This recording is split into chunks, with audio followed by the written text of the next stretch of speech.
Hello friends, Ganga Dussehra के अवसर पर मां गंगा में डुबकी लगाने से सभी पाप धुल जाते हैं और मनुष्य को मोक्ष की प्राप्ति होती है। वैसे तो गंगा स्नान का अपना अलग ही महत्व है, लेकिन इस दिन स्नान करने से मनुष्य सभी दुखों से मुक्ति पा जाता है। ज्येष्ठ मास की शुक्ल पक्ष की दशमी इस बार 3 और 4 जून को पड़ रही है उदया तिथि के रूप में। इस पर्व के लिए गंगा मंदिरों सहित अन्य मंदिरों पर भी विशेष पूजा अर्चना की जाती है। इस दिन स्वर्ग से गंगा का धरती पर अवतरण हुआ था। ज्योतिषियों के अनुसार गंगा जी को स्वर्ग से पृथ्वी पर लाने के लिए अंशुमान के पुत्र दिलीप व दिलीप के पुत्र भगीरथ ने बड़ी तपस्या की थी। उसकी इस तपस्या से प्रसन्न होकर माता गंगा ने उन्हें दर्शन दिए और कहा कि मैं तुम्हें वर देना चाहती हूँ, बताओ तुम्हें क्या चाहिए।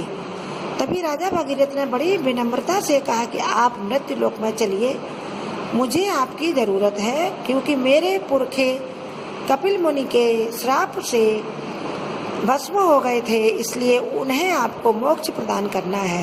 हे माता, आप मेरी प्रार्थना स्वीकार कर लें और पृथ्वी पर चलें। गंगा माँ ने कहा कि जिस समय मैं पृथ्वी तल पर गिरूं, उस समय मेरे वेग या मेरी रफ्तार को रोकने के लिए कोई होना चाहिए। ऐसा न होने पर पृथ्वी को फोड़कर मैं पाताल में चली जाऊंगी। मेरे वेग में इतनी शक्ति है। भगीरथ ने कहा कि हे माँ, आप मुझे बताएं कि आपके वेग को कौन सहन कर सकता है। तब माँ गंगा ने बताया कि भगवान शिव ही ऐसे एकमात्र देव है जो हमारे वेग को सह सकते हैं। फिर आप उन्हें प्रसन्न करके हमारे वेग को सहने के लिए प्रार्थना करें और ये कहें कि हमारे वेग या धारा का कुछ हिस्सा वो पृथ्वी पर छोड़ दें, तो मैं आपके पूर्वजों को मोक्ष प्रदान कर दूंगी। माँ गंगा का ऐसा वचन सुनकर राजा भगीरथ ने भगवान शिव की अखंड तपस्या की। उनकी तपस्या से प्रसन्न होकर शिव भगवान ने उन्हें दर्शन दिए और कहा कि वत्स, तुम्हें क्या चाहिए। तो राजा भगीरथ ने कहा कि मैंने माँ गंगा को पृथ्वी पर आने के लिए प्रसन्न कर लिया है और मना लिया है, वह पृथ्वी पर आने के लिए तैयार है।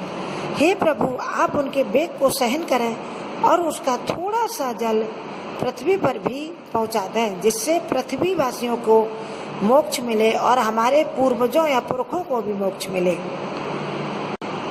राजा भगीरथ की ऐसी प्रार्थना सुनकर भगवान शिव ने गंगा जी के वेग को अपनी जटाओं में धारण किया और अपनी एक जटा खोल दी, जिसके सहारे से गंगा माँ पृथ्वी पर बड़े वेग से बह चली और देवप्रयाग ऋषि के सोते हुए हरिद्वार के रास्ते अपने सभी भक्तों की मनोकामनाएं पूरी करने के लिए उन्होंने भारतवर्ष की धरती का वरण किया और गंगा सागर में जाकर समुद्र में मिली, जहां गंगा सागर में राजा भगीरथ के पूर्वज जले हुए या भस्म हो गए थे राजा कपिल मुनि के श्राप से।